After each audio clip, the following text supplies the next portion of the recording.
व्याख्यामुद्रां करसरसिजैः पुस्तकं शङ्खचक्रे बिभ्रद्भिन्नः स्फटिकरुचिरे पुण्डरीके निषन्नः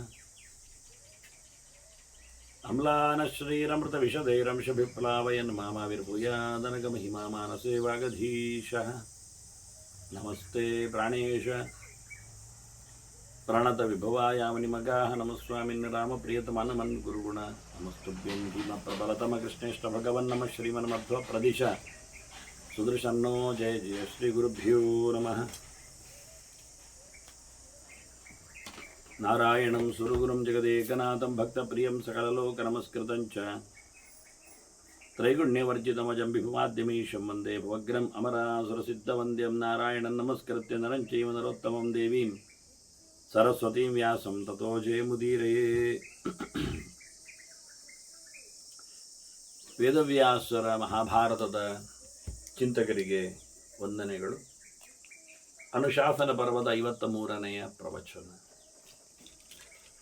ಉಪಮನ್ಯು ಮಾಡಿದ ಶಿವಸ್ತುತಿ ಜೊತೆಯಲ್ಲಿ ಶಿವಸಹಸ್ರನಾಮದ ಕೆಲವು ಚಿಂತನೆಗಳು. ಕೇಳುತ್ತಿರುವ ಧರ್ಮರಾಜನಿಗೆ ಹೇಳುತ್ತಿರುವ ಕೃಷ್ಣನ ಮಾತುಗಳಿವು. ಉಪಮನ್ಯು ಶಿವ ಪರಿವಾರವನ್ನು ಕಂಡಿದ್ದಾನೆ. ಅದರ ಅನೇಕ ಪ್ರಕಾರದ ರೂಪಗಳನ್ನು ಚಿಂತನೆಯಲ್ಲಿ ತಂದಿದ್ದಾನೆ. ಹಾಗಾಗಿ ಋಷಿಗಳಿಗೆ ಒಮ್ಮೊಮ್ಮೆ ಒಂದೊಂದು ರೀತಿಯಲ್ಲಿ ಕಾಣಿಸಿಕೊಳ್ಳುತ್ತಾನೆ ದೇವರು. ಅದರಿಂದ ಕೆಲವೊಮ್ಮೆ ಕೆಂಪು ಬಣ್ಣ ಅಂತಾನೆ, ಕೆಲವು ಹಳದಿ ಬಣ್ಣ ಅಂತಾನೆ, ಕೆಲವೊಮ್ಮೆ ಕಪ್ಪು ಬಣ್ಣ ಅಂತಾನೆ. ಬಟ್ಟೆಯಲ್ಲಿಯೂ ಇದೇನು ಕನ್ಫ್ಯೂಸು ಅಂತ ತಿಳ್ಕೊಳ್ಬೇಡಿ. ಅದು ಅವನಿಗೆ ದೇವರು ಕಾಣತಕ್ಕಂಥ ವೈಭವಗಳು. ಆಗ ಸ್ತುತಿಯಲ್ಲಿ ಆ ಪ್ರಕಾರವಾದ ಚಿಂತನೆಗಳನ್ನು ಅವನು ರಾಶಿಗಟ್ಟಲೆ ವರ್ಷಗಳಲ್ಲಿ ಮಾಡಿರತಕ್ಕಂತಹ ತಪಸ್ಸಾದ್ರಿಂದ ಅನೇಕ ಪ್ರಕಾರಗಳಲ್ಲಿ ಅನೇಕ ಕಡೆಯಲ್ಲಿ ಇರತಕ್ಕಂತಹ ಶಿವನ ದರ್ಶನ ಆತನಿಯಾಗಿದೆ. ಆದ್ದರಿಂದ ಆತ ಮತ್ತೆ ಮತ್ತೆ ಬಣ್ಣ ಬಣ್ಣದ ವೈವಿಧ್ಯವಾದ ಚಿಂತನೆಗಳನ್ನೆಲ್ಲ ತೋಳುಗಳಲ್ಲಿ ಆಗಲಿ, ಆಯುಧಗಳಲ್ಲಿ ಆಗಲಿ, ಪರಿವಾರಗಳಲ್ಲಿ ಆಗಲಿ ಅದನ್ನೆಲ್ಲ ತಿಳಿಸ್ತಾನೆ. ಹೀಗಾಗಿ ನಮಗೆ ಒಂದೇ ಕಡೆ ಆತನ ಅನೇಕ ಆಯಾಮಗಳು ಸಿಗುತ್ತವೆ. ಮತ್ತೆ ಮತ್ತೆ ನಮನಗಳನ್ನು ಸಲ್ಲಿಸ್ತಾ ಇದ್ದಾನೆ. ಅದರಿಂದ ಅವನ ನಮಕಗಳು, ನಮಸ್ಕಾರ ಮಾಡಿದ ಮಾತುಗಳು, ಚತುರ್ಥ್ಯಂತವಾದ ನಾಮಗಳ ಜೊತೆಗೆ ಈ ಬಾರಿ ಅದನ್ನು ನಾವು ಪೂರ್ತಿಯಾಗಿ ನೋಡಿಕೊಂಡ್ರೆ ಮುಂದೆ ಅವನು ಬೇರೆ ಪ್ರಕಾರದಲ್ಲಿ ಸ್ತೋತ್ರವನ್ನು ಮುಂದುವರಿಸ್ತಾನೆ. ಹಾಗಾಗಿ ನಮಃ ರಕ್ತಾಗ್ರವಾಸಾಯ, ಮೇಲ್ಹೊದಿಕೆ ಕೆಂಪಾಗಿತ್ತು ಅಂತಾನೆ. ಅಗ್ರವಾಸ ಮೊದಲ ಬಟ್ಟೆ, ಕಾಣುವಾಗ ಮೊದಲ ಬಟ್ಟೆ ಎಂದು, ಉಡುವಾಗ ಕೆಳಗಿನ ಬಟ್ಟೆ ಮೊದಲು ಉಡ್ತಾರೆ. ಯಾವುದೇ ಇಟ್ಟುಕೊಳ್ಳಿ, ಅಗ್ರ ಅಂದರೆ ಉತ್ತಮವಾದ ಅಂತ ಅರ್ಥವೂ ಬರುತ್ತೆ. ಕೆಂಪು ಬಟ್ಟೆ ತೊಟ್ಟಿದ್ದಾನೆ, ಆತನಿಗೆ ನಮಸ್ಕಾರ. ಹಾಗೆ ರಕ್ತ ಸೂತ್ರಧರಾಯ ಚ, ಕೆಂಪು ಹಗ್ಗವನ್ನು ಹಾಕಿದ್ದಾನೆ. ಇದರಿಂದ ನಾವು ಅಗ್ರ ಬಟ್ಟೆ ಅಂದಾಗ ಕೆಳಗಿನ ಸೊಂಟದ ಬಟ್ಟೆಯನ್ನೇ ಲೆಕ್ಕ ತರಬಹುದು. ಸೊಂಟದ ಬಟ್ಟೆಯ ಮೇಲೆ ಒಂದು ಪಟ್ಟಿ ಕೆಂಪಿದ್ದ ಹಾಕಿಬಿಟ್ಟಿದ್ದಾನೆ. ಸೂತ್ರವನ್ನದು ಜಾರದಂತೆ ಬೀಳದಂತೆ ಅಂತ ಹೇಳಿಕೊಂಡು ಅರ್ಥ ಮಾಡಲಿಕ್ಕೆ ಬರ್ತದೆ. ಹಾಗೆ ಉಳಿದವರಿಗೂ ಸಹ ಅವರ ಇಷ್ಟದಂತೆ ಬೇಕಾದ ಬಟ್ಟೆಯನ್ನು ಕೊಡುವವನು ಎನ್ನುವ ಅರ್ಥದಲ್ಲಿ, ಹೀಗೆಲ್ಲ ಅನೇಕ ಅರ್ಥಗಳಲ್ಲಿ ಅದರ ಚಿಂತನೆಯನ್ನು ಮಾಡಲಿಕ್ಕೆ ಬರ್ತದೆ. ಅದರಂತೆ ರಕ್ತ ಮಾಲಾ ವಿಚಿತ್ರಾಯ, ಕೆಂಪು ಬಣ್ಣದ ಹೂಗಳ ಮಾಲೆಯನ್ನು ಹಾಕೊಂಡಿದ್ದಾನೆ. ರಕ್ತಾಂಬರ ಧರಾಯಚ, ಈಗ ರಕ್ತ ಅಂಬರಧರ ಆದ್ದರಿಂದ ಹೊಟ್ಟೆ ಧರತ್ವವನ್ನು ಹೊತ್ತುಕೊಂಡದ್ದು ಒಂದು ಅರ್ಥ ಮಾಡಿದರೆ ಮೇಲುವದಿಕೆ ಎಂದು ಮಾಡುವ ಹಾಗೆ ಕೆಳಗಿನ ಮೇಲಿನ 2 ಬಟ್ಟೆಗಳು ಕೆಂಪಾಗಿವೆ, ಮೈಯಲ್ಲಿ ಕೆಂಪು ಮಾಲೆಗಳ ಧಾರಣೆ ಇದೆ. ಅಷ್ಟೇ ಅಲ್ಲದೆ ಅವನು ಅದರ ಮೇಲಿನ ಕೆಂಪು ಪಟ್ಟಿಯನ್ನು ಸಹ ಕಟ್ಟಿಕೊಂಡಿದ್ದಾನೆ. ಹಾಗೆ ಮಣಿಭೂಷಿತ ಮೂರ್ಧಾಯ, ತಲೆಗೆ ಮಣಿಸರವನ್ನು ಕಟ್ಟಿಕೊಂಡಿದ್ದಾನೆ. ನವರತ್ನ ಮಣಿಗಳ ವಿಶೇಷವಾದ ಸರಗಳೊಂದಿಗೆ ತಲೆಯನ್ನು ಬದ್ಧಾನ ಮಾಡಿದ್ದಾನೆ. ಅಂಥವನಿಗೆ ನಮಸ್ಕಾರ. ನಮಃ ಚಂದ್ರಾರ್ಧ ಭೂಷಿಣೆ, ಅರ್ಧಚಂದ್ರನನ್ನು ಹೊತ್ತು ನಿಂತಿದ್ದಾನವನು ತಲೆಯಲ್ಲಿ, ಅದರ ಅಲಂಕಾರವನ್ನು ಮಾಡಿಕೊಂಡಿದ್ದಾನೆ. ವಿಚಿತ್ರ ಮಣಿಮೂರ್ಧಾಯ, ಮಣಿಗಟ್ಟಿದ ತಲೆಯಲ್ಲಿ ವಿಚಿತ್ರವಾದ ಮಣಿಗಳಿವೆ, ಬಣ್ಣ ಬಣ್ಣದ ಮಣಿಗಳಿವೆ. ದೇವಲೋಕದ ದಿವ್ಯವಾದ ನಾಗಲೋಕದ ನಾಗನ ಮಣಿಗಳೆಲ್ಲ ನೆಲೆಗೊಂಡಿವೆ. ಹಾಗಾಗಿ ಅಂಥವನಿಗೆ ನಮಸ್ಕಾರ ಮಾಡುತ್ತೇನೆ. ಅದರಂತೆ ಕುಸುಮ ಅಷ್ಟಧರಾಯಶ, 8 ಹೂಗಳನ್ನು ಹೊತ್ತಿದ್ದಾನೆ. 8 ಪ್ರಕಾರದ ಹೂಗಳು ಆಗ್ತದೆ. ಅಷ್ಟಮೂರ್ತಿಗೆ ಹೇಳಲ್ಪಟ್ಟಂತೆ ಅಂತ. ಶಿವನಿಗೆ ವಿಶೇಷವಾದದ್ದು ಅಷ್ಟಮೂರ್ತಿಯ ಉಪಾಸನೆ. ಮುಖ್ಯವಾಗಿ ಪಂಚಭೂತಗಳಲ್ಲಿದ್ದಾನೆ, ಹಾಗೆ ಸೂರ್ಯಚಂದ್ರರಲ್ಲಿ ಮತ್ತು ಯಜಮಾನನಲ್ಲಿ ನೆಲೆಗೊಂಡಿರತಕ್ಕಂತಹ ಪಶುಪತಿ ರೂಪ ಯಜಮಾನನಲ್ಲಿರುವಂಥದ್ದು. ಇದು ಇನ್ನುಳಿದ ಕಡೆಯಲ್ಲಿ ಭವ, ಉಗ್ರ, ವಾಮ ಎಲ್ಲ ಶಿವ ಎಲ್ಲ ಸೇರಿಕೊಳ್ತದೆ. ಹೀಗಾಗಿ ಇಂತಹ ಅಷ್ಟಮೂರ್ತಿಗಳಿಗೆ ಸಂಬಂಧಪಟ್ಟಂತೆ ಅಷ್ಟ ವಿಧದ ಹೂವುಗಳ ಉಪಾಸನೆ ಇದೆ. ತುಂಬೆಯನ್ನು ಸೇರಿಸಿಕೊಂಡು ಅತಿ ಸಣ್ಣವಾದ ಹೂ, ಅದು ದ್ರೋಣಪುಷ್ಪ ಅಂತ. ಅದರೊಟ್ಟಿಗೆ ಅರ್ಕಪುಷ್ಪವೂ ಇದೆ, ಎಕ್ಕಂಬಲೆ, ಅದರದ್ದು ಹೂವನ್ನು ಮಾಡ್ತಾರೆ, ಅದನ್ನು ಅವನು ಇಷ್ಟಪಡ್ತಾನೆ. ಅದರೊಟ್ಟಿಗೆ ಬಕುಳವನ್ನು ಸಹ ಕೇಳುತ್ತಾನೆ. ಬಕುಳ ಅಂದರೆ ರಂಜೆ ಹೂವನ್ನು ಆತ ಇಷ್ಟಪಡ್ತಾನೆ, ಬಕ್ಕ ಅಂತಲೂ ಕರೀತಾರೆ ಕೆಲವರದನ್ನು. ಅದರೊಟ್ಟಿಗೆ ನಂದಿಬಟ್ಟಲನ್ನು ನಂದ್ಯಾವರ್ತ ಅಂತ ಗುರುತಿಸ್ತಾರೆ. ಹಾಗೆ ಕುಂದ ಅಂದರೆ ಮಲ್ಲಿಗೆ, ಇವೆಲ್ಲ ಅವನಿಗೆ ಅತ್ಯಂತ ಇಷ್ಟವಾದಂಥ ಹೂಗಳು. ಅದನ್ನೆಲ್ಲ ಧರಿಸಿಕೊಂಡಿದ್ದಾನೆ ಅಂತ ಹೇಳಿಕೊಂಡು ಕುಸುಮ ಅಷ್ಟಧರಾಯಚ ಅಂತ, ಅಷ್ಟ ಪ್ರಕಾರದ್ದು ಹೌದು, ಮತ್ತು 8 ಹೂಗಳು ಅಂತ. 8 ಮೂರ್ತಿಗೆ 8 ಹೂಗಳು, ಒಂದು ಬಂಚ್ 8 ಹೂಗಳನ್ನು ಒಟ್ಟಿಗೆ ಸಿಕ್ಕಿಸಿಕೊಂಡಾಗಿ ಇದ್ದಾನೆ ಅಂತ. ಮತ್ತು ಮುಖ್ಯವಾಗಿ ನೋಡಿಕೊಂಡಾಗ ಭಾವಪುಷ್ಪಗಳ ಬಗ್ಗೆ ಮಾತಾಡ್ತಾರಲ್ಲ. ಅಹಿಂಸಾ ಪ್ರಥಮಂ ಪುಷ್ಪಂ, ಸತ್ಯಪುಷ್ಪಂ ತಥೈವ ಚ ಧ್ಯಾನಂಚೈವ ಅಷ್ಟಮಂ ಪುಷ್ಪಂ ಹೇಳಿಕೊಂಡಾಗಿ, ಪುಷ್ಪಂ ಇಂದ್ರಿಯ ನಿಗ್ರಹ, ಸರ್ವಭೂತದಯ ಪುಷ್ಪಂ, ಸತ್ಯಪುಷ್ಪಂ ತಥೈವ ಚ ಜ್ಞಾನಪುಷ್ಪಂ, ತಪಪುಷ್ಪಂ, ಕ್ರಿಯಾಪುಷ್ಪಂ ತಥೈವ ಚ ಧ್ಯಾನಂಚೈವ ಅಷ್ಟಮಂ ಪುಷ್ಪಂ ಅಂತೇಳಿ ಇದನ್ನು ಭಾವಪುಷ್ಪಗಳು ಅಂತ ಚಿಂತನೆ ಮಾಡುವಂಥದ್ದು. ದೇವರಿಗೆ ಯಾವುದು ಹೂ ಬೇಕು ಕೇಳಿದರೆ ಮುಖ್ಯವಾಗಿ ಹಿಂಸೆ ಮಾಡದಿರುವುದು, ಕದಿಯದೇ ಇರುವುದು, ಅದು ದೇವರಿಗೆ ಮುಖ್ಯವಾದ ಪುಷ್ಪ ಇಷ್ಟ. ಕಳ್ಳತನ ಮಾಡುವಂಥದ್ದನ್ನು ದೇವರು ಇಷ್ಟಪಡುವುದಿಲ್ಲ. ಹಾಗಾಗಿ ಸುಳ್ಳು ಹೇಳುವುದು ಅದು ದೇವರಿಗೆ ಇಷ್ಟವಾಗುವ ಪುಷ್ಪ ಅಲ್ಲ. ಅದರಿಂದ ಸುಳ್ಳು ಹೇಳದಿರುವುದು, ಇವನ್ನೆಲ್ಲ ಅನ್ವಯಿಸಿಕೊಳ್ಳುವಂಥದ್ದು, ಸತ್ಯವನ್ನು ಹೇಳುವಂಥದ್ದು. ಇಂತಹ ಅಷ್ಟವಿಧವಾದ ಭಾವಪುಷ್ಪಗಳನ್ನು ಹೊತ್ತವನು, ಭಾವಪುಷ್ಪಗಳಿಗೆ ಬೆಲೆ ಕೊಡುವವನು ಎನ್ನುವ ಅರ್ಥದಲ್ಲಿಯೂ ಈ ಚಿಂತನೆಯನ್ನು ಮಾಡಲಿಕ್ಕೆ ಬರ್ತದೆ. ಅದರಂತೆ ನಮಃ ಅಗ್ನಿಮುಖ ನೇತ್ರಾಯ, ಅಗ್ನಿಯಂತೆ ಮೋರೆ, ಅಗ್ನಿಯಂತೆ ಕಣ್ಣು ಅಂತಲೂ ಒಂದು ಅರ್ಥ. ಅಗ್ನಿಮುಖ ಅಂದರೆ ಅಗ್ನಿ ಪ್ರಮುಖ ಅಂತ ಅರ್ಥ. ಮುಖ ಮುಖ್ಯನಾದಂಥ ಅಗ್ನಿ ಅಂತಲೂ ಅರ್ಥ ಆಗ್ತದೆ. ಹಾಗಾಗಿ ಕೆಂಪಾದ ಕಣ್ಣಿನವನು, ಸಹಸ್ರ ಶತಲೋಚನೆ, 1000 100 1000 ಅಂದರೆ ಲಕ್ಷ ಲೋಚನ ಅಂತ ಅದು ಒಂದು ಅರ್ಥ. ಇನ್ನೊಂದು ಸಹಸ್ರ ಶಶಿಲೋಚನೆ ಅಂತಲೂ ಒಂದು ಇನ್ನೊಂದು ಕಡೆ ಚಿಂತನೆಯಲ್ಲಿ ತರ್ತಾನವನು.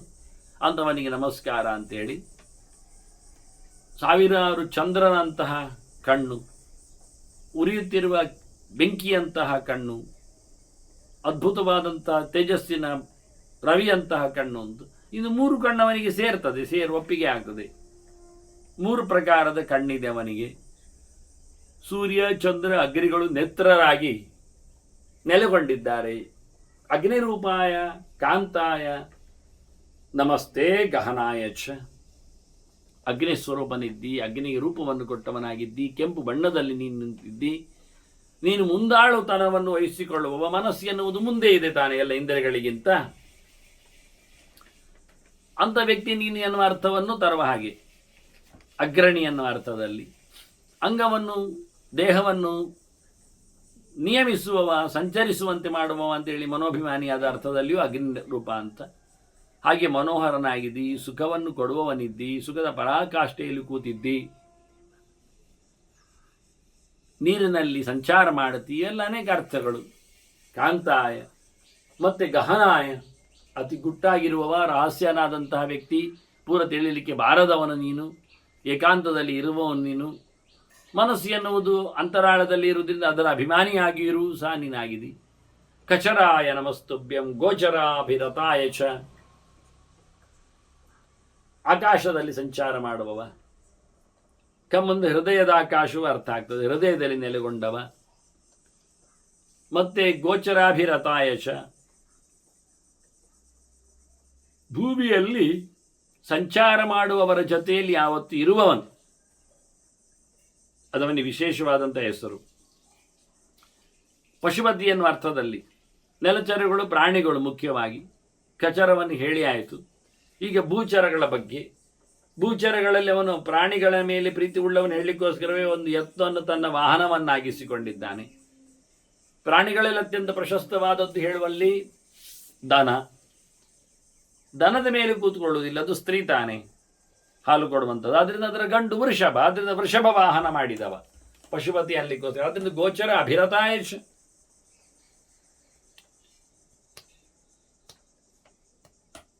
ಅತ್ಯಂತ ಪ್ರೀತಿಯನ್ನು ನೆಲದಲ್ಲಿ ಸಂಚರಿಸುವ ಪ್ರಾಣಿಗಳ ಮೇಲೆ ತೋರಿಸಿಕೊಡುವವನಿಗೆ ನಮಸ್ಕಾರ ಅಂತ ಉಪಮನ್ಯು ಹೇಳುತ್ತಾನೆ.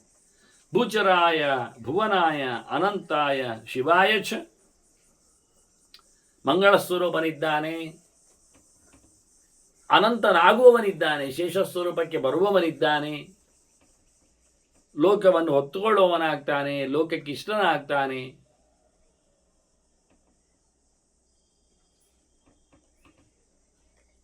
ನೆಲದಲ್ಲಿ ಸಂಚರಿಸುತ್ತಾನೆ, ನೆಲದಲ್ಲಿ ಸಂಚರಿಸುವವನಿಗೆ ಪ್ರಿಯನಾಗ್ತಾನೆ, ಲೋಕದ ಮಂದಿಗೆ ಇಷ್ಟನಾಗ್ತಾನೆ ಅಂತವನಿಗೆ ನಮಸ್ಕಾರ. ನಮಃ ದಿಗ್ವಾಸಸೆ, ದಿಕ್ಕುಗಳೇ ಅವನಿಗೆ ಬಟ್ಟೆ. ಅಂದರೆ ಅವನು ಒಂದು ದೃಷ್ಟಿಯಿಂದ ಬತ್ತಲೆಯಾಗಿದ್ದಾನೆ ಅಂತ. ಚರ್ಮಾದಿಗಳ ವಸನದಲ್ಲಿಯೂ ಈಗ ರಕ್ತವಸ್ತ್ರ ಉಂಟಲ್ಲ, ರಕ್ತವಸ್ತ್ರಶ್ಚ ನಗ್ನಸ್ಯಾದ್ ಅಂತ ಕ್ರಮ.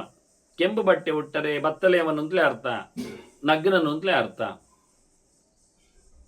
ಇದು ಒಂದು ಮುಖಗಳಿವೆ, ಈ ರೀತಿಯಾಗಿ ಹೇಳುವುದುಂಟು. ಆದ್ದರಿಂದ ಖಾಲಿ ಬಟ್ಟೆ ಅಂತ ಹೇಳುವ ಅರ್ಥಕ್ಕಿಂತಲೂ ಹೆಚ್ಚು ವಿಶಿಷ್ಟವಾದ ಕಾಷಾಯ ವಸ್ತ್ರ, ಮಲಿನ ವಸ್ತ್ರ ಇವನ್ನೆಲ್ಲ ನಗ್ನ ಅರ್ಥದಲ್ಲೇ ವ್ಯವಹಾರ ಮಾಡುತ್ತಾರೆ. ಆದ್ದರಿಂದಲೇ ಸನ್ಯಾಸಿಗಳಿಗೆ ಕೆಂಪು ಬಟ್ಟೆ, ಈ ಬೌದ್ಧರಲ್ಲಿ ಅದನ್ನು ಉಪಯೋಗಿಸಿಕೊಳ್ಳುತ್ತಾರೆ. ಅವರು ನಗ್ನರು ಅಂತ ಅರ್ಥ, ಕ್ಷಪಣಕರು ಅಂತ ಅರ್ಥ. ಅದಕ್ಕೋಸ್ಕರ ಅದನ್ನು ತೋರಿಸಿಕೊಳ್ಳಲಿಕ್ಕೋಸ್ಕರ ಅವರು ಹಾಗೆ ಮಾಡುತ್ತಾರೆ. ಅದರಿಂದ ಅವರಲ್ಲಿ ಎರಡು ಪಂಗಡ ಆದದ್ದು. ಶ್ವೇತಾಂಬರ ಒಂದು ಪಂಗಡ, ಅವರಿಗೆ ಬಟ್ಟೆ ಇದೆ. ಬಟ್ಟೆ ಇಲ್ಲದವರು ಹೇಳಲಿಕ್ಕೋಸ್ಕರ ರಕ್ತಪಟ, ಕೆಂಪು ಬಟ್ಟೆ. ಎಲ್ಲವನ್ನು ಬಿಟ್ಟವರು ತೋರಿಸಲಿಕ್ಕೆ ಕೆಂಪನ್ನು ಇಟ್ಟುಕೊಳ್ಳುವಂಥ ಕ್ರಮ. ಆದರೆ ಇವನನ್ನು ಧಾರ್ಮಿಕವಾಗಿ ತಾತ್ವಿಕವಾಗಿ ದಿಗ್ವಾಸಸೆ ನಮಃ ಅಂತಲೇ ಕರೀತಾನೆ. ನಿತ್ಯಂ ಅಧಿವಾಸ ಸುವಾಸಸೆ. ಅತ್ಯಂತ ಎತ್ತರದ ಏನೊಂದು ಶ್ರೇಷ್ಠವಾದ ಬಟ್ಟೆ ಇದೆ, ಆ ಬಟ್ಟೆಗಳಿಗೆಲ್ಲ ಅತ್ಯಂತ ಶ್ರೇಷ್ಠನಾದ ವ್ಯಕ್ತಿತ್ವ ಉಳ್ಳವನು. ಬಟ್ಟೆಯಿಂದ ಇವನ ವ್ಯಕ್ತಿತ್ವ ದೊಡ್ಡದಾದದ್ದಲ್ಲ, ಬಟ್ಟೆಗೆ ಇವನಿಂದಾಗಿ ದೊಡ್ಡತನ ಬರುವಂಥದ್ದು. ನಾವು ತಿಳ್ಕೊಂಡದ್ದಾಗಿ ಬಟ್ಟೆ ತೊಡುವುದರಿಂದ ನಮ್ಮ ಮೌಲ್ಯ ಹೆಚ್ಚಾಗ್ತದೆ ಅಂತ, ಅದು ತಪ್ಪು. ಹಾಗಲ್ಲ. ಪ್ರಾಣಿಗಳಿಗೆ, ಮರಮಟ್ಟುಗಳಿಗೆ ಏನು ಬಟ್ಟೆ ಉಂಟಾ ಮೌಲ್ಯವನ್ನು ವೃದ್ಧಿಸಲಿಕ್ಕೆ? ಯಾರಾದರೂ ಮರಕ್ಕೆ ಹೋಗಿ ಬಟ್ಟೆ ಸುತ್ತಿಸಿ, ಓ ಭಾಳ ಚಂದ ಕಂಡಿದೆ ಇದು ಎಲ್ಲ ಮರಗಳಿಗಿಂತ ಉತ್ತಮವಾಗಿದೆ ಅಂತ ಹೇಳ್ತಾರ? ಹಾಗೆ ಹೇಳಿದರೆ ಒಂದು ವಾರ ಬಿಟ್ಟು ಹೋಗಲಿ, ಏನಾಗಿರುತ್ತೆ ಅಂತ. ಮರ ಬೆಳೀಲಿಕ್ಕೆ ಹೋಗಿ ಬಟ್ಟೆ ಎಲ್ಲ ಹರಿದಿರ್ತದೆ. ಪ್ರಾಣಿಗಳಿಗೂ ಹಾಗೆ. ನಾವು ಪ್ರಾಣಿಗಳಿಗೂ ಬಟ್ಟೆ ಬರೆ ಎಲ್ಲ ತೋಡಿಸಿದರೆ ಅವುಗಳು ಬೆಳೆಯುವಾಗ ಹರಿದು ಹೋಗ್ತದೆ.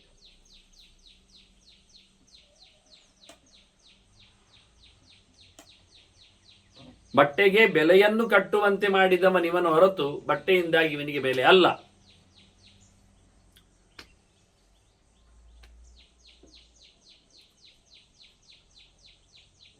ಹಾಗೆ ನಮಸ್ತೆ ನಮಃ ಜಗನ್ನಿವಾಸಾಯ ಪ್ರತಿಪತ್ತಿ ಸುಖಾಯ ಚ. ಜಗತ್ತಿನಲ್ಲಿ ನೆಲೆ ನಿಂತವನಿಗೆ ನಮಸ್ಕಾರ. ಇಲ್ಲಿ ಬೇಕೆಂದರೆ ಶಬ್ದ ಪ್ರಯೋಗ ಚೇಂಜ್ ಮಾಡಿ ತೋರಿಸ್ತಾರೆ ಅವರು. ನಿವಾಸ ಅಂತ, ಇಲ್ಲಿ ಬಟ್ಟೆ ಶಬ್ದ ಅಲ್ಲ, ವಾಸ ಶಬ್ದಕ್ಕೆ ಅರ್ಥ. ನಿವಾಸ ಅಂತ ಇರುವುದು ಅಂತ, ವಾಸ ಶಬ್ದ. ವಸನ ಅಂದರೆ ಬಟ್ಟೆ, ವಾಸ ಅಂದರೆ ಇರುವುದು ಅಂತ ಅರ್ಥದಲ್ಲಿ. ಹಾಗೆ ಇಡೀ ಜಗತ್ತಿನಲ್ಲಿ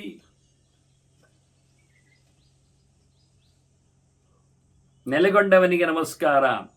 ಅದರಂತೆ ಪ್ರತಿಪತ್ತಿ ಸುಖಾಯ ಚ. ಯಾರು ತನ್ನನ್ನು ಮೊರೆ ಹೋಗ್ತಾರೆ ಅವರಿಗೆ ಸುಖವನ್ನು ಕೊಡುವವನು, ಅಂಥವನಿಗೆ ನಮಸ್ಕಾರ. ನಿತ್ಯಂ ಉದ್ಬದ್ಧ ಮುಕುಟೆ. ಯಾವಾಗಲೂ ಕಿರೀಟವನ್ನು, ಮುಕುಟವನ್ನು ಹೊತ್ತುಕೊಂಡವನಿಗೆ, ಕಟ್ಟಿಕೊಂಡವನಿಗೆ ನಮಸ್ಕಾರ. ಮಹಾ ಕೇಯೂರಧಾರಿಣೆ. ಬಹಳ ವಿಚಿತ್ರವಾದಂತಹ ಕೇಯೂರವನ್ನು, ಬಾಹುಬಟ್ಟೆಯನ್ನು, ತೋಳಬಂದಿಯನ್ನು ಕಟ್ಟಿಕೊಂಡವನಿಗೆ ನಮಸ್ಕಾರ. ಸರ್ಪ ಕಂಠೋಪಹಾರಾಯ. ಕುತ್ತಿಗೆಗೆ ಹಾವನ್ನೇ ಸುತ್ತಿಕೊಂಡಿದ್ದಾನೆ ಅವನು. ಹಾವೇ ಕುತ್ತಿಗೆಯ ದೊಡ್ಡದಾಗಿರತಕ್ಕ ಒಂದು ಹಾರ, ಹತ್ತಿರದ ಒಂದು ಆಭರಣ.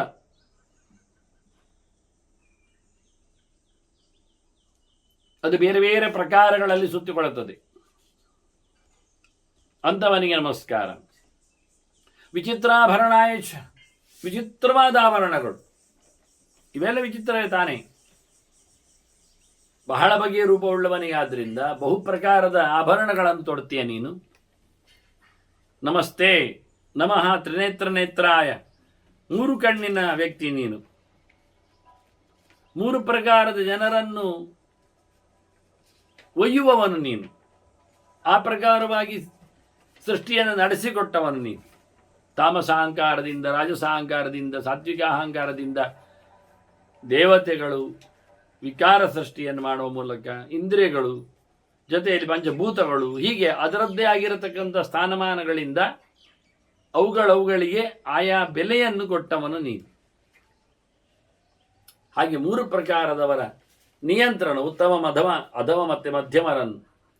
ತ್ರಿಪುಂಸಾಯ ನಪುಂಸಾಯ ನಮಃ ಸಾಂಖ್ಯಾಯ.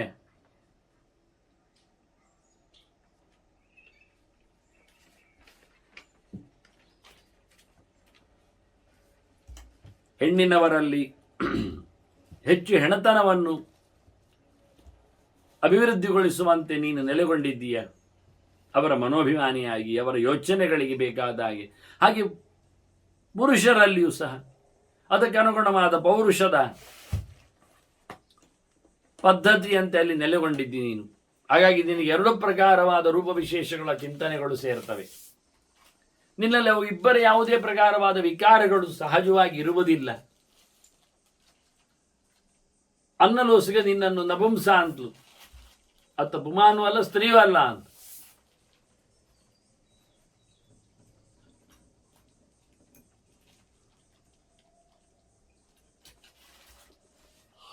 ಹೊರಗಿನ ಸ್ತ್ರೀ ವಿಕಾರಗಳಿಗೆ ಮನೋಭಿಮಾನಿಯಾದ ಇವನು ಗಟ್ಟಿಯಾಗುವುದರಿಂದ, ಸಹಜವಾಗಿ ಚಂಚಲನ ಆಗದೇ ಇರುವುದರಿಂದ ಅಂತಹ ಸ್ವಭಾವದವನು ನೀನು, ಅಂತಹ ರೂಪವುಳ್ಳವನು ನೀನು ಅಂತ ಚಿಂತನೆಗೆ ತರ್ತಾನೆ. ಸಾಂಖ್ಯಾಯ ಯೋಗಿನೇ ಶಯೋರಭಿಸ್ರವಂತಾಯ, ಸುಖಕ್ಕಾಗಿ ಎಲ್ಲರೆಡೆಗೆ ಕಾಣಿಸಿಕೊಳ್ಳುವವನು ನೀನು. ಯಾರು ಸುಖಕ್ಕೋಸ್ಕರ ತೆರಳಿರ್ತಾರೋ, ಸುಖವನ್ನು ಅನುಭವಿಸಿಕೊಂಡು ನಿಂತಿರ್ತಾರೋ ಅಂಥವರಿಗೆ ಇನ್ನಷ್ಟು ವಿಶೇಷವಾದಂಥ ದೇವರ ಅನುಗ್ರಹವನ್ನು ನೀಡುವವನಾಗಿ ನೀ ನಿಂತಿದ್ದಿ. ಮುಖ್ಯವಾಗಿ ನೀನು ಯೋಗಿ ಇದ್ದಿ. ಯೋಗ ದತ್ತಾತ್ರೇಯನದ್ದು, ಸಾಂಖ್ಯ ಕಪಿಲನದ್ದು, ಅದು ಎರಡರ ವಿಶೇಷವಾದಂಥ ಅಧ್ಯಯನ ನಿನ್ನಲ್ಲಿದೆ. ಆದರೆ ನೀನು ಸಾಂಖ್ಯ, ನೀನು ಯೋಗಿ.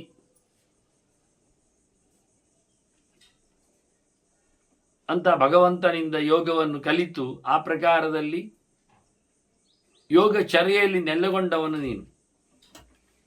ಹಾಗೆ ಕಪಿಲನಿಂದ ಪಡೆದಿರತಕ್ಕಂಥ ಸಾಂಖ್ಯಕ್ಕೆ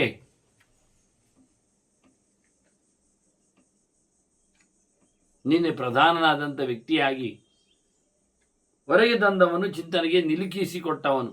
ಅದು ನಿನಗೆ ನಮಸ್ಕಾರ. ಅಥರ್ವಾಯ ನಮಃ ನಮಃ ನಮಃ ಸರ್ವಾರ್ಥಿನಾಶಾಯ. ಅದರಂ ವರ್ತತೆ ಎಂದು ಅರ್ಥ ಕೊಟ್ಟಿರಲ್ಲ ಹಾಗೆ ಕೆಳಗೆ ಲೋಕದಲ್ಲಿ ಇರುವವನು ಮುಖ್ಯವಾಗಿ ಶೇಷನಾಗಿ ನಿಂತಾಗ ಮತ್ತು ದೇವರ ಪೀಠವಾಗಿ ನಿಂತವನು ನೀನು. ಹಾಗಾಗಿ ನೀನು ಅಥರ್ವ ಇದ್ದೆ.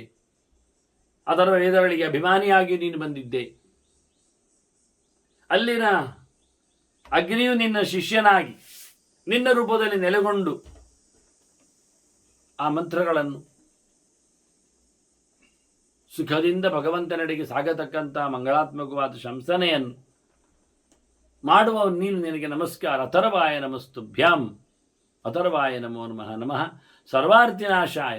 ಎಲ್ಲ ಪ್ರಕಾರದ ದುಃಖವನ್ನು ನಿವೃತ್ತಿಗೊಳಿಸುವವನಿಗೆ ನಮಸ್ಕಾರ. ನಮ ಶೋಕಹರಾಯಶ.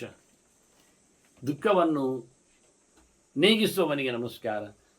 ನಮಃ ಮೇಘ ನಿನಾದಾಯ. ಅದ್ಭುತವಾದ ಮೋಡದಂತೆ ಸದ್ದು ಮಾಡುವವನು ನೀನು. ಗಂಭೀರವಾದ ಸ್ವರ ನಿನ್ನದು. ಬಹು ಮಾಯಾಧರಾಯ ಚ. ಬಹಳ ಪ್ರಕಾರದ ಮಾಯೆಯನ್ನು, ವಿಶಿಷ್ಟವಾದ ವಿಚಿತ್ರವಾದ ವಿಜ್ಞಾನ ಶಕ್ತಿಯನ್ನು ಪಡೆದವನು.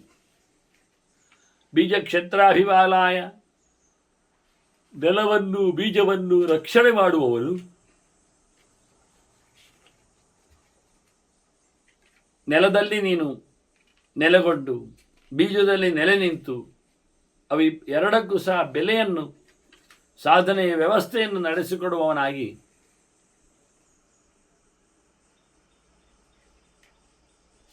ಮುಖ್ಯವಾಗಿ ಸ್ರಷ್ಟಾರಾಯ ನಮೋ ನಮಃ ಅಂತ ಆನಂದದಿಂದ ಸೃಷ್ಟಿಯನ್ನು ಮಾಡುವವನು, ಸೃಷ್ಟಿಯನ್ನು ಮಾಡಿ ಅದರಲ್ಲಿ ಆನಂದವಾಗಿ ಇರುವವನು, ವಿಹರಿಸುವವನು. ಸಂಹಾರದ ಮೊದಲು ಆ ನಮೂನೆಯ ರತಿಯನ್ನು ಪಡೆದವನು ಮತ್ತು ಅದನ್ನು ಉಳಿಸಿಕೊಂಡವನಾಗಿ ನೀನು ಇದ್ದಿ. ಅಂಥವನಿಗೆ ನಮಸ್ಕಾರ ನೀಡುತ್ತಾ ಇದ್ದೇನೆ. ಹಾಗೆ ನಮಃ ಸುರೇಶಾಯ ವಿಶ್ವೇಶಾಯ ನಮೋ ನಮಃ. ಎಲ್ಲೆಡೆಯೂ ತುಂಬಿದವನು, ಎಲ್ಲಕ್ಕೂ ಅಭಿಮಾನಿಯಾದವನಿಗೆ ನಮಸ್ಕಾರ. ಅಸುರರಿಗೂ ಸುರರಿಗೂ ವಿಶೇಷವಾಗಿ ನೀನು ದೊರೆಯಾದ್ರಿಂದ ನಿನ್ನ ನಮಸ್ಕಾರ. ನಮಃ ಪವನವೇಗಾಯ ನಮಃ ಪವನರೂಪಿಣೆ. ಗಾಳಿಯಷ್ಟು ವೇಗ ನಿನ್ನದು, ಗಾಳಿಯಂತೆ ನೀನು ಕಾಣ್ತೀಯ.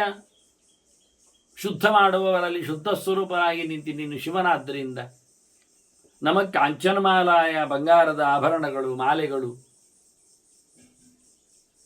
ಹಾಗೆ ಸುಖವನ್ನು ಅಂಚತಿ ಅಂತ ಸುಖವನ್ನು ನೀಡತಕ್ಕಂಥ ನಿನ್ನ ಸ್ವರೂಪವು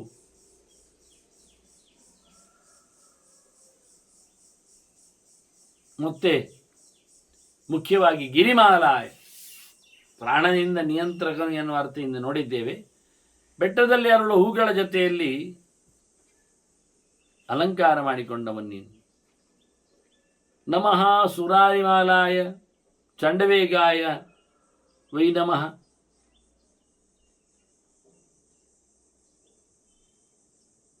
ಪ್ರಚಂಡವಾದಂಥ ವೇಗ,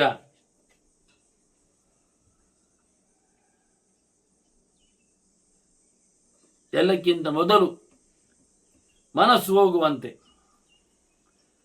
ಹಾಗಾಗಿ ಸುರಾರಿಮಾಲಾಯ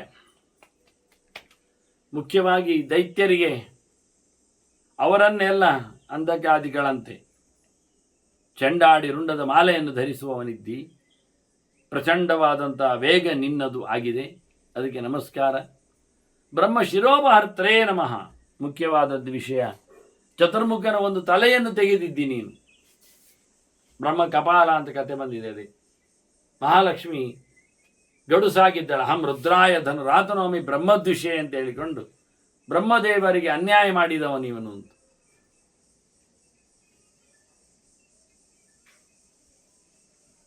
ಹಾಗೆಯೇ ರಾವಣನಲ್ಲಿಯೂ ಆತ ವಿರೋಧಕ್ಕೆ ಬಂದಿದ್ದ ಆಗಲವನನ್ನು ಎಚ್ಚರಗೊಳಿಸ್ತಾರೆ.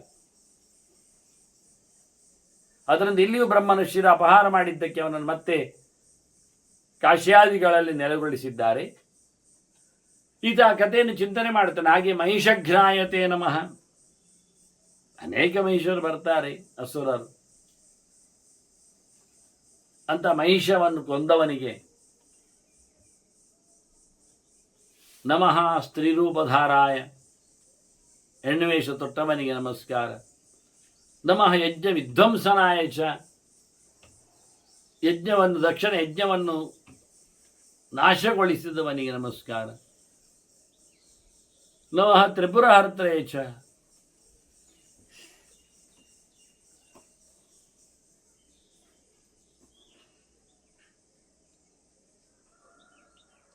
ಒಂದೇ ನೇರ ಬಾಣದ ಗುರಿಗೆ ಬಂದಾಗ ಅವರು ಮೇಲಿನ ಸ್ಥಾನದಲ್ಲಿ, ಅದಕ್ಕೂ ಮೇಲಿನ ಸ್ಥಾನದಲ್ಲಿ ಸಂಚಾರ ಮಾಡುವವರು. ಉದ್ದಕ್ಕಲ್ಲ, ಮೇಲಕ್ಕೆ. ಭೂಮಿಯಲ್ಲಿ ಸಂಚಾರ ಮಾಡುವುದು ಒಂದು ಡಬ್ಬಿ ಆದರೆ ಅಂತರಿಕ್ಷದಲ್ಲಿ ಒಂದು, ಸ್ವರ್ಗದಲ್ಲಿ ಒಂದು. ಹೀಗೆ ಬಂಗಾರದ, ಬೆಳ್ಳಿಯ ಮತ್ತು ತಾಮ್ರದ ಪುರಗಳು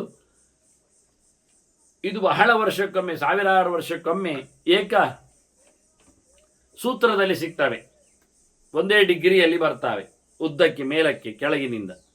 ಆಗ ಹೊಡಿಬೇಕು. ಒಂದೇ ಬಾಣದಲ್ಲಿ ಮೂರನ್ನು ಹೊಡೆದುರುಳಿಸಬೇಕು. ಆ ಪ್ರಕಾರವಾಗಿ ಸಂಹಾರ ಮಾಡಿದ ತ್ರಿಪುರ ಅಂದರೆ ಅದು ಅರ್ಥ. ಅಂತ ತ್ರಿಪುರಾಸುರನ್ನು ಸಂಹಾರ ಮಾಡಿದಿ. ಬಾಣದಲ್ಲಿ ಭಗವಂತ ಕೂತಿದ್ದ, ಎತ್ತಿ ಹಿಡಿಲಿಕ್ಕೆ ಭಗವಂತ ನಂದಿಯಾಗಿ ಬಂದಿದ್ದ, ಸಾರಥ್ಯವನ್ನು ಬ್ರಹ್ಮದೇವರೇ ಮಾಡಿದ್ದ ಅಂತ ಅದ್ಭುತವಾದ ವಿಷಯದಲ್ಲಿ ತ್ರಿಪುರರನ್ನು ಸಂಹಾರ ಮಾಡಿದವ. ನಮಃ ಕಾಮಾಂಗನಾಶಾಯ. ಕಾಮನ ದೇಹವನ್ನು ಸುಟ್ಟವನು ಅವನೇ, ಅವನಿಗೂ ನಮಸ್ಕಾರ. ಕಾಲದಂಡ ಸರಾಯಶ ಮೃತ್ಯುಂಜಯ ತಾನೇವ. ಹಾಗಾಗಿ ಲೋಕಕ್ಕೆ ಮೃತ್ಯುವನ್ನು ಕೊಡುವವನಾದ್ರಿಂದ ಕಾಲದಂಡ ಇವನ ಕೈಯಲ್ಲಿಟ್ಟು.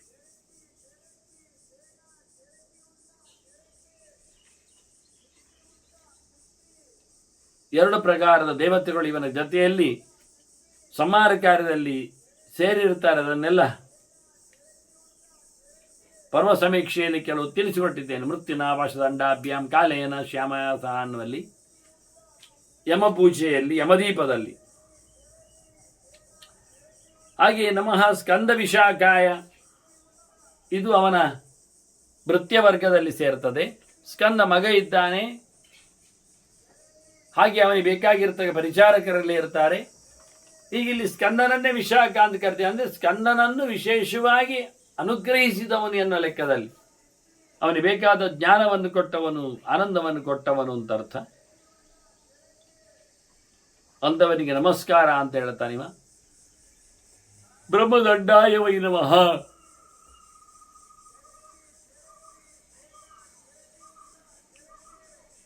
ಪ್ರಾಯಶ್ಚಿತ್ತ ದಂಡವೂ ಇವನಾಗಿದ್ದಾನೆ. ಅದನ್ನು ಬ್ರಹ್ಮದಂಡ ಶಾಸ್ತ್ರಧರ್ಮದಲ್ಲಿ ಚಿಂತನೆಯಲ್ಲಿ ನಮಃ ಭವಾಯ ಶರ್ವಾಯ ವಿಶ್ವರೂಪಾಯ ವೈ ನಮಃ. ಮತ್ತೆ ಮತ್ತೆ ಅವತರಿಸಿ ಬರುವವನಿಗೆ, ಜಗತ್ತನ್ನು ಸಂಹರಿಸುವವನಿಗೆ, ಶರ್ವನಿಗೆ, ಹಾಗೆ ವಿಶ್ವರೂಪನಿಗೆ, ಎಲ್ಲ ಕಡೆ ತುಂಬಿದವನಿಗೆ ನಮಸ್ಕಾರ. ಈಶಾನಾಯ ಭವಗ್ನಾಯ ನಮಃ. ಅಂಧಕಘಾತಿನಿ, ಅಂಧಕಸುರನ್ನು ಸಂಹಾರ ಮಾಡುವ ಮೂಲಕ, ಲೋಕಕ್ಕೆ ಕಂಟಗಳನ್ನು ತೆಗೆಯುವ ಮೂಲಕ, ಹುಟ್ಟಿ ಬರುವವರನ್ನು ಮತ್ತೆ ಹುಟ್ಟಿ ಬರದಂತೆ ಮಾಡುವ ಭವಗ್ನಾಗುವುದರಿಂದ. ಹಾಗೆಯೇ ಈಶಾನಃ ಅತ್ಯಂತ ಶ್ರೇಷ್ಠನಾದ ವ್ಯಕ್ತಿಯಾಗಿದ್ದಾನೆ. ಎಲ್ಲ ಚೇಷ್ಟೆಗಳನ್ನು ಮಾಡುವವನಿದ್ದಾನೆ. ಅಂಥವನಿಗೆ ನಮಸ್ಕಾರ. ನಮಃ ವಿಶ್ವಾಯ ಮಾಯಾಯ ಚಿಂತ್ಯಾಯ ವೈ ನಮಃ. ಹೀಗೊಂದು ಚಿಂತನೆ ಮಾಡಲಿಕ್ಕೆ ಬರ್ತದೇ, ಬರುವುದಿಲ್ಲ. ಆ ಪ್ರಕಾರದವನಿಗೆ ನಮಸ್ಕಾರ. ಜ್ಞಾನಸ್ವರೂಪನಿಗೆ, ಅನೇಕ ಸಿದ್ಧಿಯ ಪುರುಷನಿಗೆ, ಒಳ್ಳೆಯ ಪ್ರಕಾರದ ಜಗತ್ತನ್ನು ನಡೆಸುವವನಿಗೆ ನಮಸ್ಕಾರ ಅಂತ ಹೇಳಿ ಉಪಮನ್ಯು ಮಾಡಿರತಕ್ಕಂಥ ನಮಕದ ಚಿಂತನೆ ನಾನು ಹೇಳಿದ. ಅದಾಗಲೇ ಇನ್ನು ಮುಂದಕ್ಕೆ ಬೇರೆ ಪ್ರಕಾರದಲ್ಲಿ ಅವನ ನಡೆ ಹೋಗುತ್ತೆ. ಇಷ್ಟರವರೆಗೆ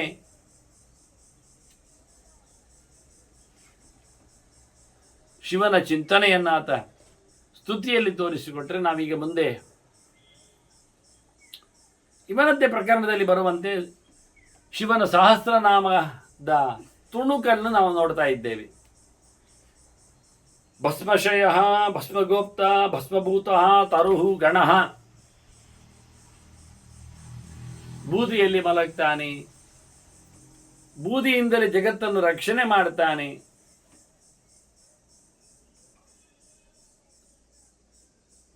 ಇವನು ಭಸ್ಮದ ಹಾಗೆ ಬಿಳಿಯಾಗಿ ಕಾಣ್ತಾನೆ. ಮತ್ತೆ ಮರಮಟ್ಟುಗಳಲ್ಲಿ ನೆಲೆಗೊಂಡಿದ್ದಾನೆ. ಬೇಕಾದಂತಹ ಹಣ್ಣು ಹಂಪಲುಗಳನ್ನು ಕೊಡ್ತೇವೆ, ಅವುಗಳು ವಿತರತಿ ಇತಿ ತರುಹು. ಮತ್ತೆ ಗಣ, ಎಲ್ಲ ಗಣಗಳ ಜೊತೆಯಲ್ಲಿ ಇದ್ದಾನೆ, ರಾಶಿಯ ಜೊತೆಯಲ್ಲಿದ್ದಾನೆ. ಇನ್ನು ನೋಡಿದ್ದೇವೆ ಅದನ್ನು. ಹಾಗಾಗಿ ಆನಂದವನ್ನು ಕೊಡುವವನು ಅರ್ಥ ಮಾಡಬಹುದು. ಅಂದರೆ ಆನಂದ, ಅದನ್ನು ಗಮಯತಿ ಅಂತ ತಂದುಕೊಡುತ್ತಾನೆ, ಅನುಭವಿಸುವಂತೆ ಮಾಡ್ತಾನೆ. ನಷ್ಟ ನಿರ್ವೃತ್ತಿ ವಾಚಕ ಅಂತ ಇರುವುದರಿಂದ ಅದರಂತೆ ಲೋಕಪಾಲ ತಥಾ ಅಲೋಕ. ಲೋಕಕ್ಕೆ ಕಾಣುವುದಿಲ್ಲ, ಆದರೂ ಲೋಕವನ್ನು ರಕ್ಷಣೆ ಮಾಡ್ತಾನೆ. ಮಹಾತ್ಮ, ಎಲ್ಲೆಡೆ ತುಂಬಿದ್ದಾನೆ. ಸರ್ವಪೂಜಿತ, ಎಲ್ಲರಿಂದಲೂ ಸಹ ಪೂಜಿತನಾಗಿ ಗೌರವಿಸಲ್ಪಟ್ಟವನಾಗಿದ್ದಾನೆ. ಹೀಗೆ ಶಿವನ 1000 ನಾಮಗಳಲ್ಲಿ ಶುಕ್ಲ, ತ್ರಿಶುಕ್ಲ, ಸಂಪನ್ನ, ಶುಚಿ, ಭೂತನಿಷೇವಿತ,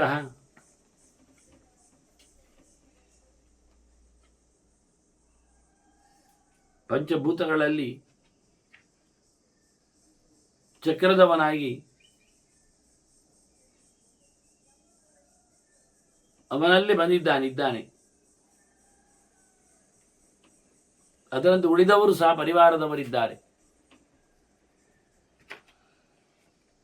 ಅಂತಹ ಭೂತಗಳಿಂದ ನಿರಂತರವಾಗಿ ಸೇವಿಸಲ್ಪಡುವವನಿವನು ಅತ್ಯಂತ ಪರಿಶುದ್ಧನಾಗಿದ್ದಾನೆ.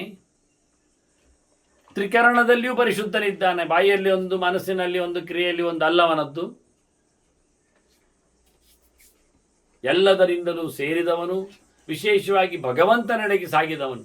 ಅಗೆ ಪ್ರವಿಸಂಭುವ ಸಖಾ ವಿಷ್ಣುವಾಚು ಸಂಪನ್ನ ಪತ್ತಿ, ಪರಮಾತ್ಮನನ್ನು ಪತ್ತಿಯಿಂದ ಹಿಡಿದವ ಅಂತ, ಶರಣಾಗತಿಯನ್ನು ಪಡೆದವ, ಕಾಲಿಡಿದವ.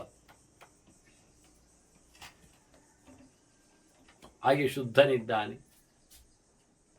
ಆಶ್ರಮಸ್ಥಃ, ಕ್ರಿಯಾವಸ್ಥಃ, ವಿಶ್ವಕರ್ಮಮತಿ ವರಹ, ಎಲ್ಲವನ್ನು ಮಾಡುವ ಕೆಲಸ ಅವನಲ್ಲಿದೆ, ಬುದ್ಧಿ ಇದೆ. ಹಾಗೆ ಅದರೊಟ್ಟಿಗೆ ಎಂತಹ ತೊಂದರೆ ಪ್ರಸಂಗಗಳು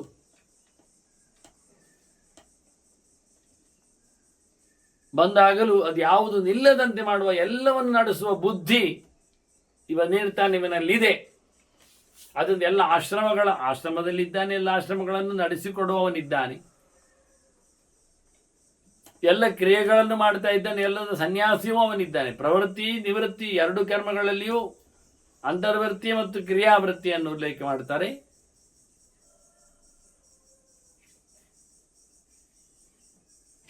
ಈ ರೀತಿಯಾಗಿ ವಿಶೇಷವಾದಂತಹ ಶ್ರೇಷ್ಠನಾದಂಥ ವ್ಯಕ್ತಿಯಾಗಿ ವರಹ ಅಂತೇಳಿ ಅವನ ಚಿಂತನೆ.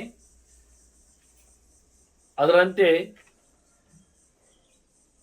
ಅವನು ತಾಮ್ರೋಷ್ಟ ವಿಶಾಲ ಶಾಖ, ಬಹಳ ವಿಸ್ತಾರವಾದಂತಹ ಮೈಕಟ್ಟು ಇದೆ. ಸ್ವಲ್ಪ ಕೆಂಪಾದಂತಹ ಕೆಳತುಟಿ ಅವನಲ್ಲಿದೆ. ಅಂಬುಶಾಲ, ನೀರಿನ ರಾಶಿಯ ನಡುವೆ ಇರ್ತಾನೆ ಅವನು.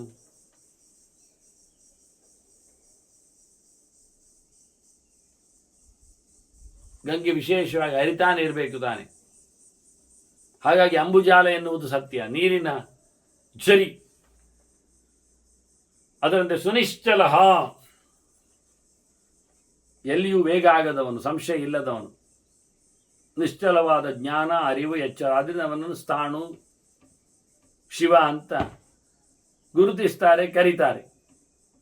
ಕಪಿಲಃ ಕಪಿಶಃ ಶೂರಃ ಆಯುಶ್ಚೈವ ಪರೋಪರಃ, ಶ್ರೇಷ್ಠನೂ ಉಳಿದವರಿಗಿಂತ ಮಿಗಿಲಾದವನೂ ಆಗಿದ್ದಾನೆ. ಇವನೆದುರು ಉಳಿದವರು ಸಣ್ಣವರಿದ್ದಾರೆ, ಎಲ್ಲರಿಗಿಂತ ಅವನು ಉತ್ತಮನಿದ್ದಾನೆ.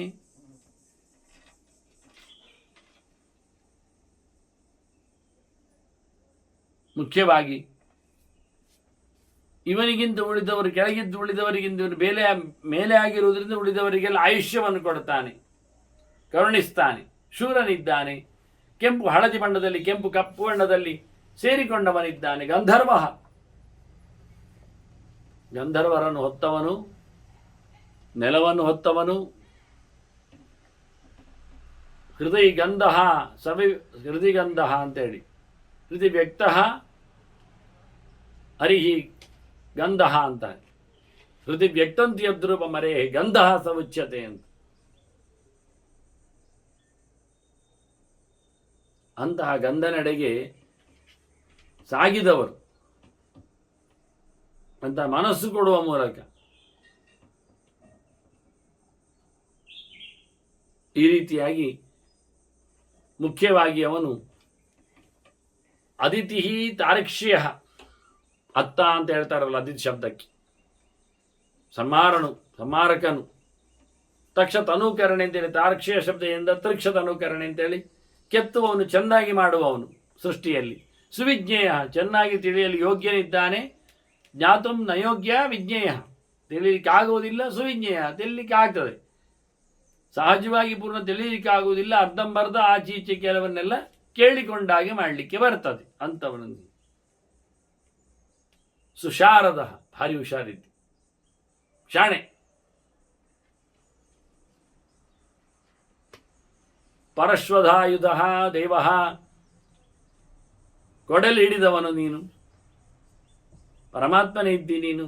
ಅನುಕಾರಿ ಸುಬಾಂಧವ, ಮನುಷ್ಯರಾಗಿ ಅನುಸರಣೆ ಮಾಡ್ತಿದ್ದಿ ನೀನಷ್ಟೇ. ಒಳ್ಳೆ ಸಂಬಂಧವನ್ನು ಇಟ್ಟುಕೊಂಡವ, ಉಳಿಸಿಕೊಳ್ಳುವವ, ಮಾನಸಿಕವಾಗಿ ಬಂಧನದಲ್ಲಿ ಅದೇ ಮುಖ್ಯವಾದಂತಹ ಸೃಷ್ಟು ಬಂಧನವನ್ನು ಕೊಡುವ ಸುಖವನ್ನು ಕೊಡತಕ್ಕ ಸಂಗತಿ ಆಗಿದೆ. ಎಲ್ಲರನ್ನು ಕಟ್ಟಿ ಹಾಕ್ತಾನವನು. ತುಂಬ ವೀಣಃ, ಸೋರೆಬುರುಡೆಯ ವೀಣೆ ಟ್ರೈನ್ ಟ್ರೈನ್ ಟ್ರೈನ್ ಟ್ರೈನ್ ಮಾಡಿಕೊಂಡು ದೇವರ ಸ್ವರವನ್ನು ಅವನು ಶ್ರುತಿ ಹಿಡಿದು ಹಾಡುತ್ತಾನ, ಹೇಳುತ್ತಾನೆ. ಆದ್ರಿಂದ ಕೈಯಲ್ಲಿ ಗೋಟುವಾದ್ಯ ಅಂತೇಳಿ. ಮಹಾಕ್ರೋಧ, ಭಾರಿ ಸಿಟ್ಟಿನವ ತಪ್ಪಾದಾಗ.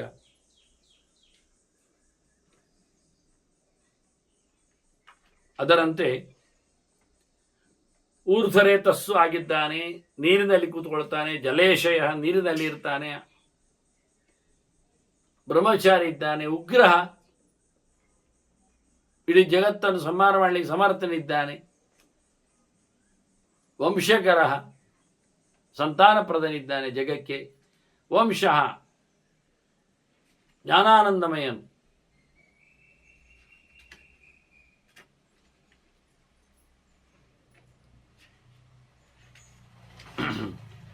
ವಂಶ ನಾಥ ಅನಿಂದಿತ, ವಂಶಕ್ಕೆ ಒಡೆಯನು, ಯಾರಿಂದಲೂ ಎಂದೂ ಸಹ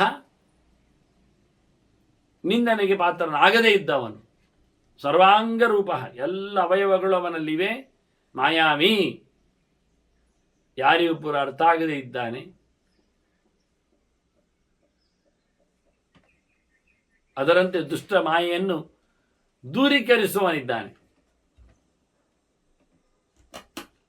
ಆ ನೆಲೆಯಲ್ಲಿ ಅವನು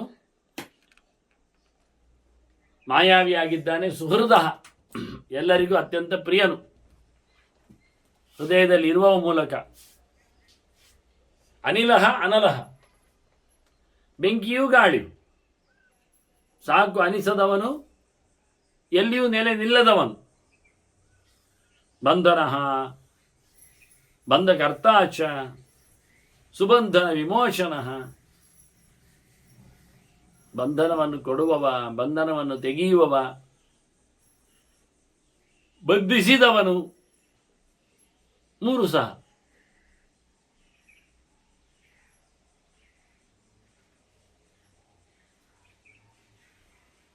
ಸಂಸಾರದ ಮೇಲೆ ಅವನಿಗೆ ಇರತಕ್ಕಂಥ ಮಮತೆಗೆ ಕಾರಣವಾದಂಥ ಮನಸ್ಸು, ನಾನು, ಅಹಂಕಾರಕ್ಕೆ ಅವನ ಅಭಿಮಾನಿಯಾಗಿ ಇವನ್ನೆಲ್ಲ ಅಯೋಗ್ಯರಿಗೆ ನಡೆಸಿಕೊಡ್ತಾನೆ. ಸ ಯಜ್ಞಾರಿಹಿ ಸ ಕಾಮಾರಿಹಿ, ಅವನ ಯಜ್ಞಕ್ಕೆ ಒಡೆಯ, ಅವನ ಕಾಮನಿಗೆ ಒಡೆಯ. ಇದು ಕಥೆ ಇಟ್ಟುಕೊಂಡು ಮಾಡಿದ್ದು. ದಕ್ಷ ಯಜ್ಞಕ್ಕೆ ಒಡೆಯ. ಅದಕ್ಕಿಂತ ಮೊದಲು ಪಾರ್ವತಿಯನ್ನು ನೋಡಿಬಿಟ್ಲೆ ಅನ್ನೋ ನೆಲೆಯಲ್ಲಿ ಕಾಮನನ್ನು ಸುಟ್ಟು ಬಿಟ್ಟವ ಇವ. ಪಾರ್ವತಿಯಾಗುವ ಮುಂಚಿನ ಕಥೆ ಅದು. ಸತಿ ಇದ್ದಾಗ ಮಹಾದಂಷ್ಟ, ಗೋರೆ ಅಲ್ಲಿನವನು ದೊಡ್ಡದಾಗಿ. ಮಹಾಯುದ್ಧ, ಭಯಂಕರವಾದ ತ್ರಿಶೂಲ ಆಯುಧವನ್ನು, ಉದ್ದನೆಯ ಆಯುಧವನ್ನು ಎತ್ತಿ ಹಿಡಿದವನು. ಬಹುಧಾ ನಿಂದಿತ ಶರ್ವ,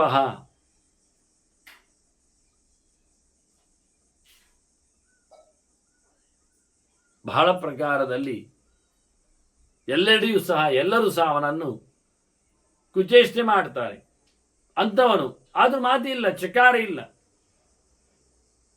ಆದರೆ ದುಷ್ಟರವರಾಗಿಯೇ ಸಾಯ್ತಾರೆ. ಶರ್ವ ಅವನು, ಶರ್ವ ಹಿಂಸಾಯ.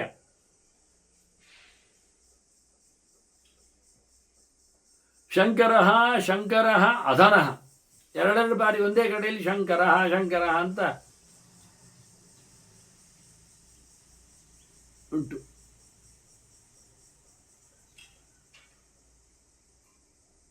ವಿಶೇಷವಾಗಿ ಸುಖವನ್ನು ನೀಡುವವನು, ಸುಖದಲ್ಲಿ ಆರಾಮವಾಗಿ ಇರುವವನು,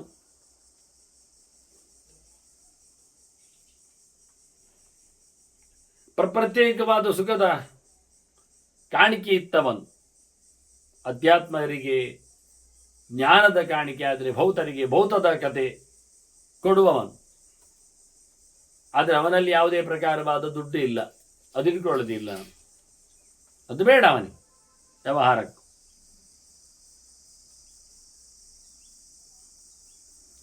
ಅಂತಹ ಶಿವನು ವಿಶೇಷವಾಗಿ ಅಮರೇಶನಿದ್ದಾನೆ. ದೇವತೆಗಳಿಗೆ ಒಡೆಯನಿದ್ದಾನೆ, ಮಹಾದೇವ ಅಂತ ಅನಿಸಿಕೊಂಡಿದ್ದಾನವ. ಆದ್ದರಿಂದ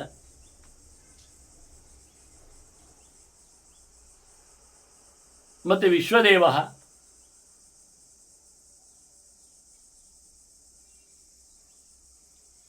ಎಲ್ಲ ಪ್ರಕಾರದ ದೇವತೆಗಳು ಅವನ ಕೈಯಲ್ಲಿ ಸೇವಕರಾಗಿರುವುದರಿಂದ ಅವರೆಲ್ಲರೊಳಗೆ ಅವನು ಪ್ರವೇಶ ಮಾಡಿ ಮನಸ್ಸಿನ ಅಭಿಮಾನಿಯಾಗಿ ನೆಲೆಗೊಂಡದ್ದರಿಂದಲೂ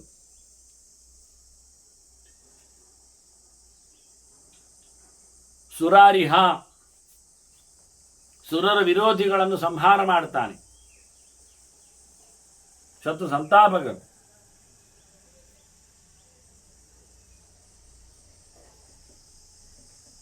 ಅಹಿರ್ಬುದ್ಧಿಯ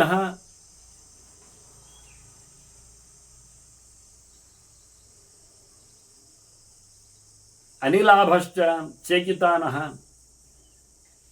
ಹವಿಸ್ತತ ಔತಿದ್ರವ್ಯನು ಪಶುಪತಿಪತಿಯಾಗಿ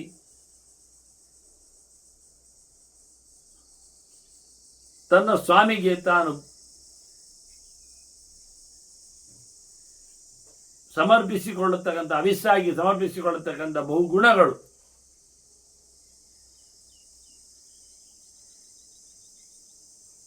ಅದರಂತೆ ಅವನು ಗಾಳಿಯಂತೆ ಕಾಣುವವನು, ಕಾಣಿಸಿಕೊಳ್ಳದವನು, ಹಾಗೆ ಸ್ಪರ್ಶಕ್ಕೆ ಮಾತ್ರ ನಿಲುಕುವವನು, ಸಾಕ್ಷಿಗೆ ನಿಲುಕುತ್ತಾನೆ.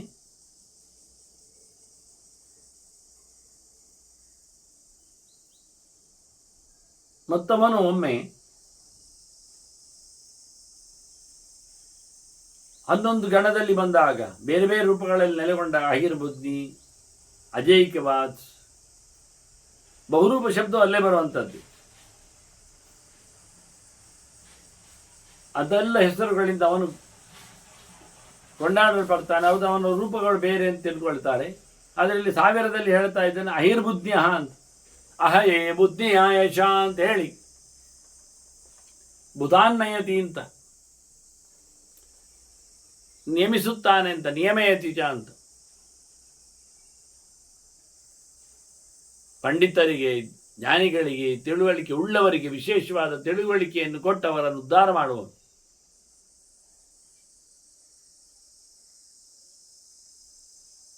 ಹಾಗೆಯೇ ಬಗಾರವು ಧಾತುವಲ್ಲಿ ಕಾಮನೆ ಅರ್ಥದಲ್ಲಿ ಬಂದಿದೆ, ಬಯಕೆ ಅನ್ನುವ ಅರ್ಥದಲ್ಲಿ.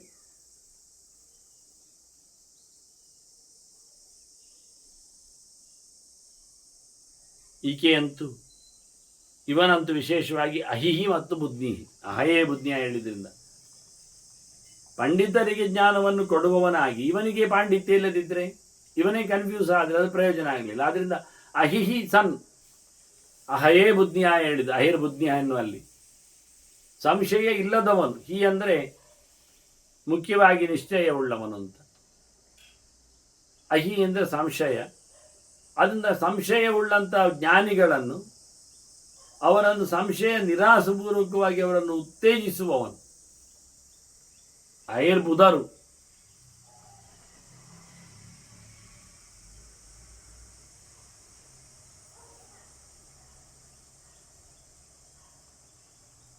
ಕೆಲವೊಂದು ಗಾಢವಾದಂತಹ ಸಂಶಯಗಳು ಅದು ಮೋಕ್ಷದ ತನಕವೂ ಒಯ್ಯಲ್ಪಡುವವು.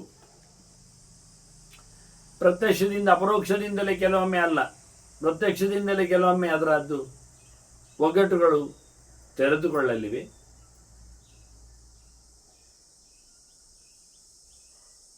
ಹೀಗೊಂದು ಮುಖ್ಯವಾದಂತಹ ಚಿಂತನೆ ಅಹಿರ್ಬುದ್ಧಿಯ. ಇನ್ನು ಮುಂದಕ್ಕೆ ಉಳಿದ ರೂಪಗಳ ಬಗ್ಗೆ ಮಾತಾಡ್ತಾರೆ. ಅಜಯ್ಗೆ ಮಾತೆಲ್ಲ ಬರ್ತಾನೆ.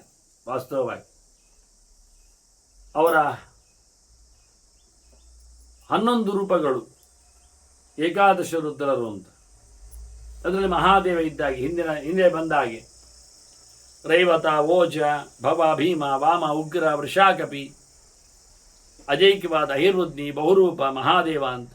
ಹಾಗೆ ಇವರಿಬ್ಬರು ಇವರು ನಕ್ಷತ್ರಗಳಲ್ಲಿ ಇವರು ಭಾದ್ರಾ ನಕ್ಷತ್ರಗಳಿಗೆ ಅಧಿಪತಿಗಳಾಗಿ ಬರ್ತಾರೆ. ಇದೇ ರುದ್ರನ ಗಣ ದೇವತೆಗಳೇ ಇತರ ರುದ್ರಗಳು, ಅವಾಂತರ ರುದ್ರರು ಅಂತ ನಾವು ಅವರನ್ನು ಕರಿತೇವೆ. ಅವರಲ್ಲಿಯೂ ನಿಂತಿದ್ದಾನೆ, ಆದ್ರಿಂದ ಅವನಿಗೂ ಹೆಸರು ಬರ್ತದೆ ಅಂತ ಅರ್ಥ ಆಯ್ತು. ಪ್ರಧಾನ ರುದ್ರನಿಗೂ 11 ರೂಪ ಇದೆ. ಮತ್ತೆ ಅವಾಂತರ ರುದ್ರ 11ರಲ್ಲಿ ಒಬ್ಬ ರುದ್ರನೇ 10 ಜನ ಇದ್ದಾರೆ. ಅವಾಂತರರು 10 ಜನ ಇದ್ದಾರೆ.